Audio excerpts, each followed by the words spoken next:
Assalamualaikum warahmatullahi wabarakatuh. Halo teman-teman yang dirahmati Allah, sebelum mulai alangkah baiknya subscribe dulu dan tonton sampai akhir.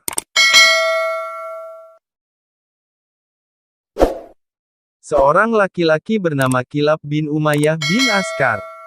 Dia memiliki ayah dan ibu yang sudah tua. Dia menyiapkan susu untuk keduanya tiap pagi dan petang hari. Kemudian datanglah dua orang menemui Kilab, mereka membujuknya untuk pergi berperang. Ternyata Kilab tertarik dengan ajakan tersebut, lalu dia membeli seorang hamba sahaya untuk menggantikannya mengasuh kedua orang tuanya. Setelah itu Kilab pun pergi berjihad. Suatu malam, hamba sahaya tersebut datang dan membawa gelas jatah susu petang hari kepada ibu dan bapak Kilab, ketika keduanya sedang tidur. Dia menunggu sesaat dan tidak membangunkannya lalu pergi. Di tengah malam keduanya terbangun dalam keadaan lapar, bapak Kilab berkata. Dua orang telah memohon kepada Kilab dengan kitabullah. Keduanya telah bersalah dan merugi. Kamu meninggalkan bapakmu yang kedua tangannya gemetar, dan ibumu tidak bisa minum dengan nikmat.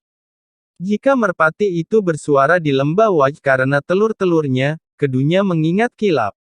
Dia didatangi oleh dua orang yang membujuknya.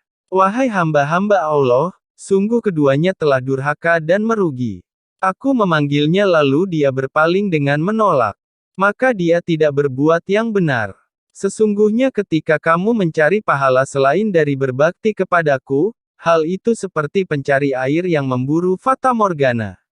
Apakah ada kebaikan setelah menyia-nyiakan kedua orang tua?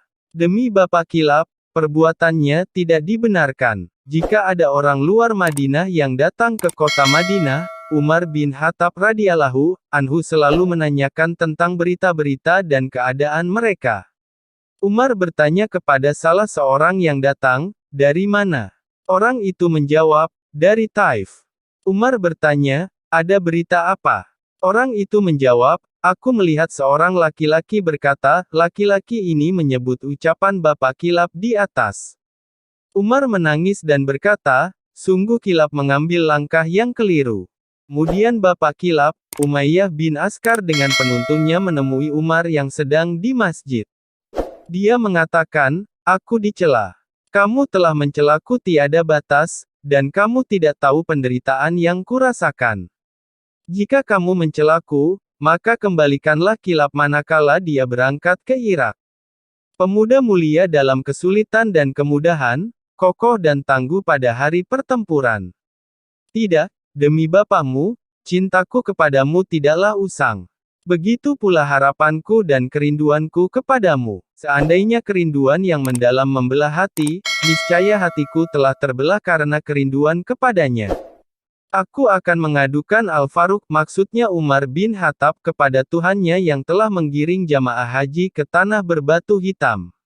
Aku berdoa kepada Allah dengan berharap pahala darinya di lembah Asyabain sampai air hujan mengalirinya. Sesungguhnya Al-Faruq tidak memanggil Kilab untuk pulang kepada dua orang tua yang sedang kebingungan. Umar menangis, lalu beliau menulis surat kepada Abu Musa al-Asy'ari agar memulangkan Kilab ke Madinah. Abu Musa berkata kepada Kilab, "Temuilah Amirul Mukminin Umar bin Khattab." Kilab menjawab, "Aku tidak melakukan kesalahan, tidak pula melindungi orang yang bersalah." Abu Musa berkata, "Pergilah."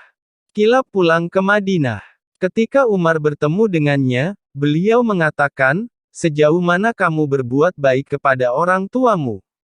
Kilab menjawab, "Aku mementingkannya dengan mencukupi kebutuhannya. Jika aku hendak memerah susu untuknya, maka aku memilih onta betina yang paling gemuk, paling sehat dan paling banyak susunya. Aku mencuci puting susu onta itu, dan barulah aku memerah susunya lalu menghidangkannya kepada mereka." Umar mengutus orang untuk menjemput bapaknya. Bapak Kilab datang dengan terlatih-tatih dan menunduk. Umar bertanya kepadanya, "Apa kabarmu, wahai Abu Kilab?" Dia menjawab, "Seperti yang Anda lihat wahai Amirul Mukminin." Umar bertanya, "Apakah kamu ada keperluan?" Dia menjawab, "Aku ingin melihat Kilab. Aku ingin mencium dan memeluknya sebelum aku mati." Umar menangis dan berkata, keinginanmu akan tercapai insya Allah. Kemudian Umar memerintahkan Kilab agar memerah susu onta untuk bapaknya seperti yang biasa dia lakukan. Umar menyodorkan gelas susu itu kepada Bapak Kilab sambil berkata, "Minumlah ini, wahai Bapak Kilab." Ketika Bapak Kilab mendekatkan gelas ke mulutnya, dia berkata, "Demi Allah, aku mencium bau kedua tangan Kilab." Umar mengatakan, "Ini Kilab, dia ada di sini. Kami yang menyuruhnya pulang." Bapak Kilab menangis dan Umar bersama orang-orang yang hadir juga menangis. Mereka berkata, "Wahai Kilab, temani kedua orang tuamu." Maka Kilab tidak pernah lagi meninggalkan mereka sampai wafat.